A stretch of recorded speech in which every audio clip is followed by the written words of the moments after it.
Hey, it's Quadex here, and I'm here with the first part of What If Naruto was Indra's reincarnation. Um, get this video to 200 likes for the next part. Check out my other quality What Ifs. The link to playlist of all the what ifs I've done will be in the description. Check out the community tab. I use that for polls to select what videos I do and more. Please like, comment, Q, or any other comments you may have. It really helps the YouTube algorithm and I appreciate it. Make sure you're subscribed and let's get into the story. Okay, a bit of backstory that you should know. A lot of stuff is going to be flashbacks. Like a lot of the backstory is going to be in flashbacks. Just the basics are what you need to know to enjoy the story, and that is that Sasuke is 4 years younger than Naruto. So you know how Hinata's younger sister Hanabi is 4 years younger than her. Sasuke is going to be in her class, in Hanabi's class, and Sasuke is going to see Naruto as an older brother character. Naruto is going to be the middle child and Itachi is going to be the older brother. And yes, Naruto is Fugaku and Mikato's son. Minato and Kushina still have a kid, and the kid will have the nine toes inside of her, and more in the future. But yeah, she will be a main character. Okay, her name is Yua Uzumaki, and her and Tamari, thanks to you guys in the ship poll that I did, will be the ships. Only one will be the main ship. I just wanted a rivalry, I guess. And the second wall is Mokuzai Senju. He will be related to Hashirama. He will be the great grandson of Hashirama. He's not going to be full Senju, but he's a Senju. He will eventually get Wood style, and he will be Naruto's rival. He will have the Ashura part.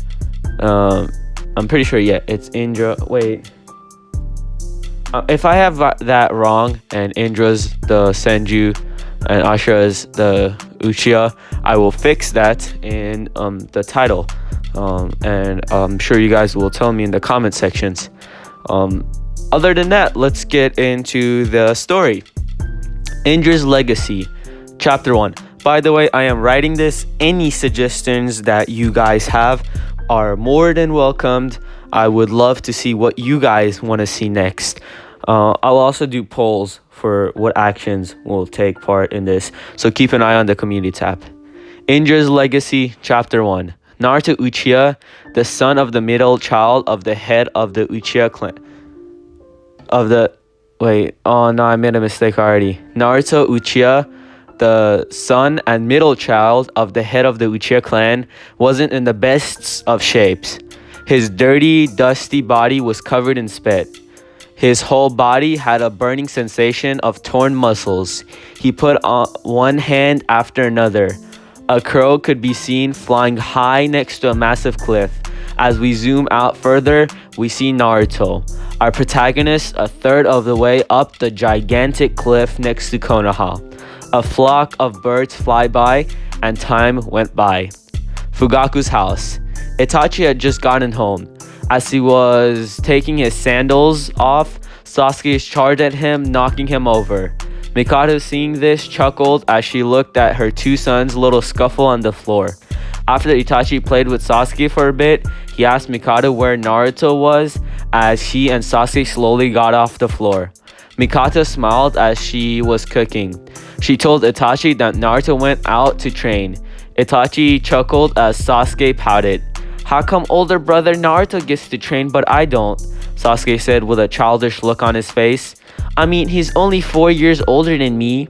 Itachi poked Sasuke's forehead and said, "If you want to train so badly, we can do some shuriken training tomorrow." Sasuke's face lit up in happiness. Itachi then went on to take his bath. Mikado continued cooking. Sasuke went in the backyard playing with his toy shurikens. With a heavy breath, Naruto put his hand on top of the cliff. Then came the other hand. Then he finally pulled himself up. Naruto stood up sluggishly and looked over the entire village. The wind blew his hair as his shirtless body was now extremely sensitive. He could feel every sensation of the wind. He then laid on his back to rest.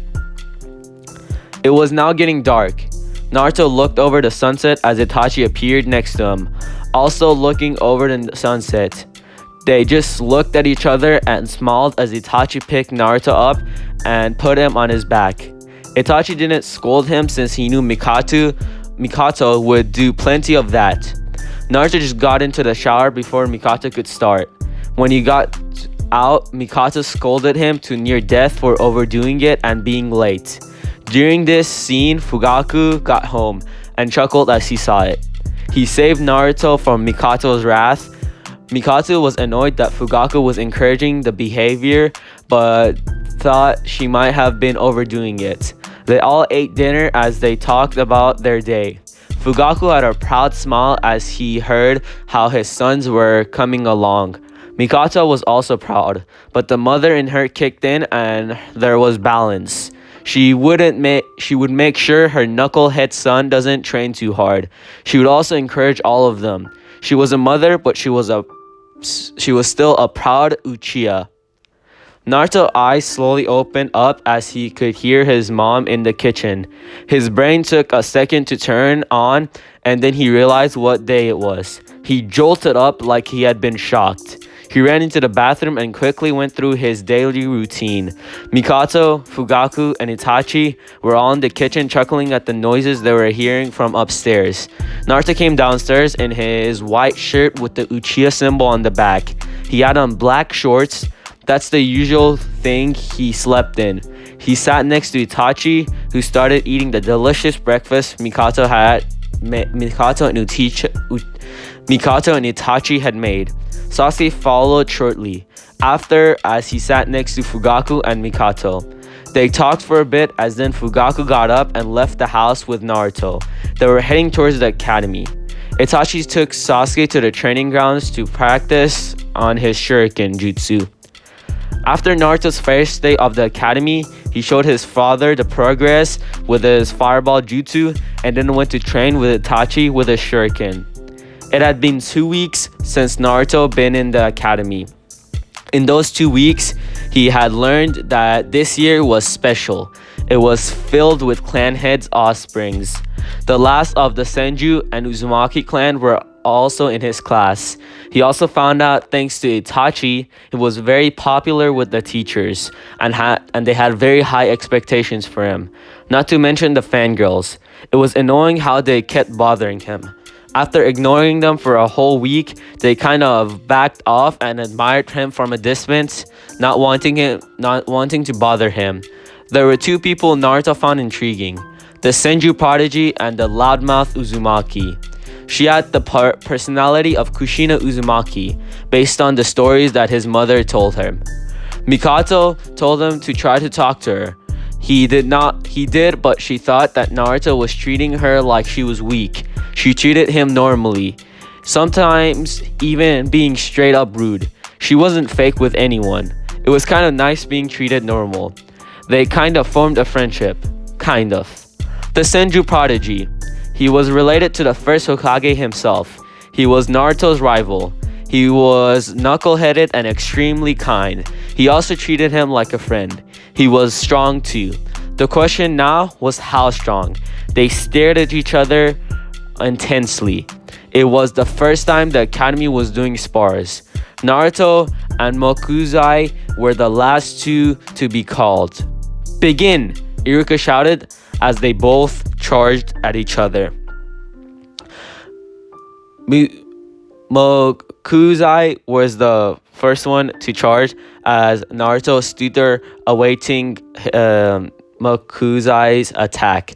Mokuzai was surprisingly fast for his age, but that didn't stop Naruto's fast speed and great reflexes to dodge the big right hook that was coming for him as he ducked under and punched Mokuzai in the gut with his left hand as he tried to twist his left hand and push Mokuzai off the arena. Mokuzai flipped and kicked Naruto to the head. The kick only scraped him as Naruto did a backflip and in mid-air did a spinning kick, kicking Mokuzai's head, which was blocked by Mokuzai's hand. As Naruto spun 2 more times, both were blocked by Mokuzai's hand, and Mokuzai pushed Naruto off of him. And when Naruto was landing, he went down and swept Naruto's leg. Naruto jumped up, and as Mokuzai was getting back up, he kicked him in the face, which was also blocked as Mokuzai pushed Naruto off again. Naruto did a backflip, and when Mokuzai was running towards him, he went for the legs, which caught Mokuzai by surprise as Mokuzai tripped, getting kneed in the face, getting sent flying back. Naruto charged in to finish the battle, but Mokuzai got up quickly, doing a front flip and went for a massive right hook again. Naruto ducked, going for the stomach again, but he was surprised to see a big heavy knee coming for his face. He swung to the left, avoiding the heavy kick.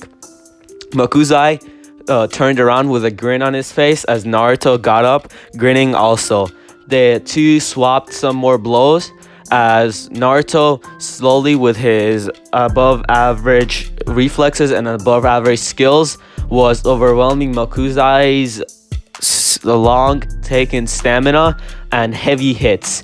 Mokuzai wasn't able to get any clean hits, but the scrapes he got were enough to slow Naruto down to where they were both exhausted. Naruto, with one final charge, got around Mokuzai's defenses and kicked him in the head. As Mokuzai was falling, Naruto managed to kick in his leg, making him fall, and grabbed his shirt and held back a fist to his face. As Iruka said, the fight declared Naruto the winner and the fight was over. Mokuzai and Naruto got up, chuckling at the spar and complimenting each other's skills. They went inside and waited for the day to finish. Okay guys, I'm gonna end it there. I hope you enjoyed. This was kind of like an experimental episode, I guess. This was the first part. If you guys support it, the next parts will be longer. By the way, I'm not sure if the 1 hour special is fixed by now. I really hope it is. And if you're new, please subscribe. It means a lot. And I'll see you in the next part. Roll the outro.